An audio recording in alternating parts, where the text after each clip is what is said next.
क्या एक गांव में एक संत आए और गांव वाले बड़े भावुक थे, बड़े सात्विक थे, संतों की पूजा करते, संतों का मान सम्मान करते।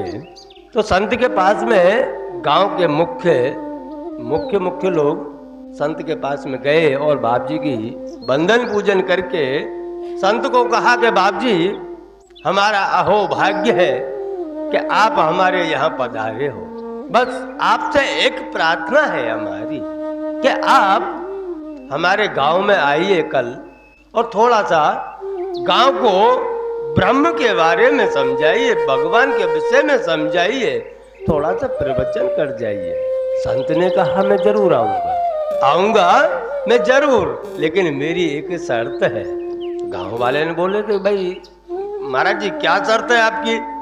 महात्मा जी ने कहा कि मेरा एक प्रश्न है, उस प्रश्न का उत्तर अगर आप लोग दे दोगे तो मैं आकर प्रवचन कर दूंगा, भगवान के विषय में मैं जरूर थोड़ा प्रेरणा दूंगा। गांव वाले बोले कि महाराज जी आप तो संत हो, महाज्ञानी हो, आपके प्रश्नों के उत्तर हम कैसे दे सकते हैं? संत ने कहा अरे भाई आपको उत्तर तो इतना ही देना है, हाँ या ना। उत्तर आपको इतना ही देना है, या तो हाँ में कहना है या ना में कहना है। गांव वाले बोले कि कोई बात नहीं, हमको पता होगा तो हाँ करेंगे, नहीं पता होगा तो ना करेंगे, पर आप पधारिए। महात्मा सुबह हुई, गांव के आगेवान संचालन करता ने पूर्ण गांव को संदेश भेज दिया, पूरा गांव इकट्ठा हो गया। महात्मा जी आ गए, व्यास गादी में बैठे और प्रवचन करने से पहले बोले कि मेरी जो एक शर्त थी वह गांव को बताई। तो जो संचालन करने वाले थे उन्होंने कहा महाराज जी सबको बता दिया है, आप अपना प्रश्न पूछ सकते हो। महात्मा जी ने खाली इतना ही पूछा कि मुझे खाली इतना बताओ, भगवान है या नहीं है? अब गांव वालों ने विचार किया कि भगवान है तभी तो ये संसार है, और हम और आप इसीलिए तो हैं, इसलिए हाथ ऊंचा कर दो और एक सुर में कह दो कि भगवान है। पूरे गांव ने एक सुर में हाथ ऊंचा करके कहा कि भगवान है, महाराज जी भगवान है।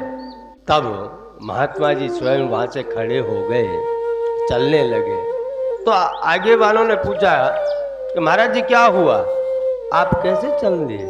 कि बस जब पूरा गांव इस बात को जानता है कि भगवान है तो उस विषय के ऊपर बात करना और समय बर्बाद करना दोनों व्यर्थ है, इसलिए इस विषय पे बात ना की जाए तो अच्छा है, क्योंकि पूरा गांव जानता है भगवान है। आगे वालों ने कहा ये तो बहुत बड़ी बात हो गई, इससे अच्छा तो हमें ना कर देते।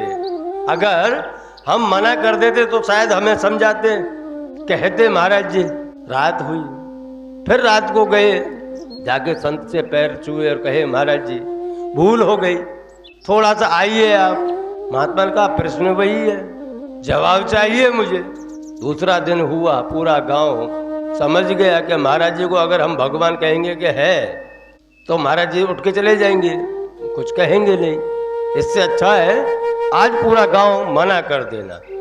महाराज जी आए और महाराज जी ने आते ही वह प्रश्न फिर से उठाया गांव वालों के सामने कि भगवान है।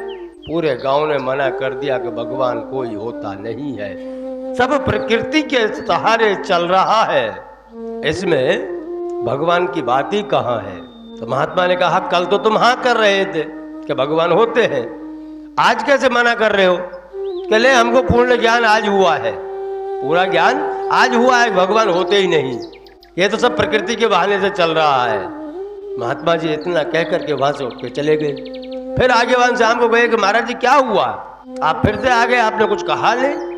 तब महात्मा ने कहा अरे भैया, जिस इंसान को यह पता है कि भगवान होते ही नहीं है तो उनको समझाने से क्या फायदा, बेकार में आपका और हमारा समय बर्बाद होगा। इससे अच्छा है कि उनको समझाना ही छोड़ दो।